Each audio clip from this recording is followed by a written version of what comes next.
بسم الله الرحمن الرحيم، والصلاة والسلام على أشرف المرسلين سيدنا محمد النبي الأمي الكريم. أهلا بحضراتكم في حلقة جديدة وتسجيل جديد من تسجيلات الموسوعة، وتحديدا في قسم بريد الخير. أنا أستأذنك ما تعديش الفيديو بالله عليك. هو عبارة عن صورة وتسجيل صوتي، يعني مش هياخد من الباقة ومش هيجلجك أثناء شغلك، فحاول تسمعه. لو انت ما كنتش فاضي الآن تسمعه في وقت تكون متفرغ فيه، لأنه يهمني جدا أنه رسالتي توصل كاملة. أذكرك بالصلاة على النبي صلى الله عليه وسلم. بريد الخير في عجالة. رقم واحد هدفه أنه هو يوصل رسالة الناس بتكون أحيانا تايهة، والحالات الفقيرة بتكون أب مثلا سايب بنات، أو في مثلا مش الكل بيكون صاحب سن مدرك أو يعرف يتصرف مع الأمور. فبتلاقي في بنات وفي شباب أمهم عليها ديون زي الحالة اللي أحكي لحضراتكم عليها، ومش عارف يتصرف، وممكن يكون ليه قريبه وما يقدرش يروح يطلب منه المساعدة. فاحنا لما بتجينا حالات زي دي بنبدأ نتعامل معاها بالشكل الصحيح، بالأصول، بالتقاليد بتاعت البلد، ان انا احاول برضو اطرق باب الاقارب لو كان في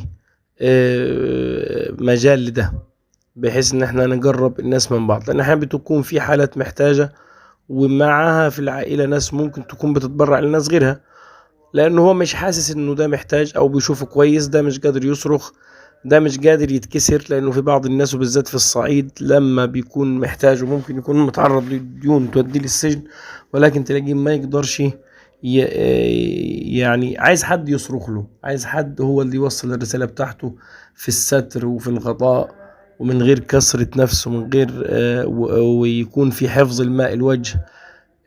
ده من أهم الرسائل بتاعت بريد الخير، إن احنا بنشوف الحالات، زائد التقصي عن حقيقة هذه الحالات بطرق كثيرة، بحيث إن أهل الخير تعبهم ما يروحش على الفاضي. تمام.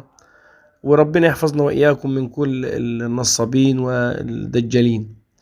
رقم 3، تسهيل التوصيل ما بين أهل الخير، ما بين الحالات المحتاجة، وده بيكون طبعا برضو في مكان وبشروط، ان احنا لازم نعرف شخصية الشخص اللي جاي يتبرع او يساعد. مش لازم حتى الحاجة حاجة مادية، لازم نعرف شخصيته هو مين، عشان ساعات بيكون في سيدات وبنات، فما ينفعش اي حد مثلا ننزل حالة حد والله ده انا عايز اتبرع اروح مديله رقم الحالة، لا، انت تقول لي انت مين وانا اوصلك بالحالة. الا لو حالات مثلا في بلاد بعيدة او كده، بنضطر انك مثلا لو حد تعبان في مستشفى محتاج مصاريف، محتاج كذا، محتاج بتدفع مباشرة في المعمل، بتدفع مباشرة في التحاليل، وهكذا. يعني احنا ما عندناش حكاية استلام الفلوس دي. يعني اللي اهم شيء عندي هنا في هذا الامر ان انا اوصلك بالحالة.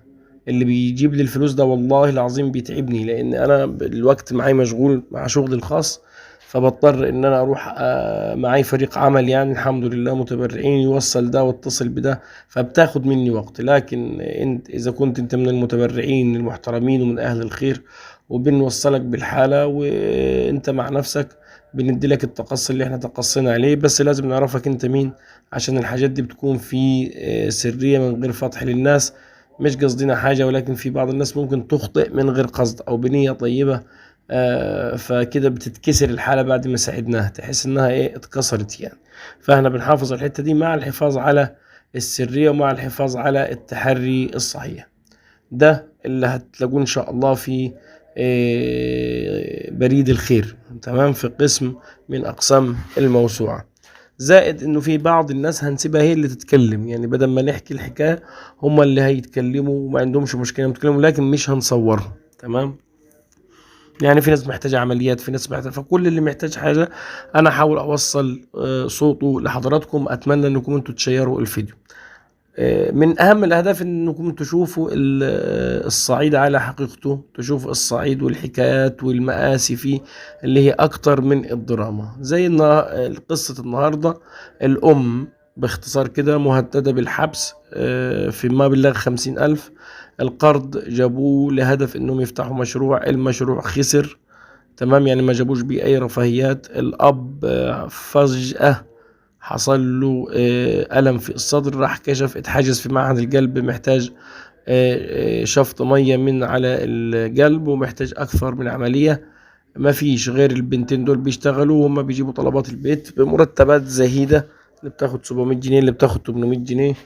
أخوهم مريض، فالحمد لله وصلنا من أهل الخير مبلغ وصلناهم للحالة، ومبلغ آخر النهاردة برضو ده جبنا له الحالة لحد عنده.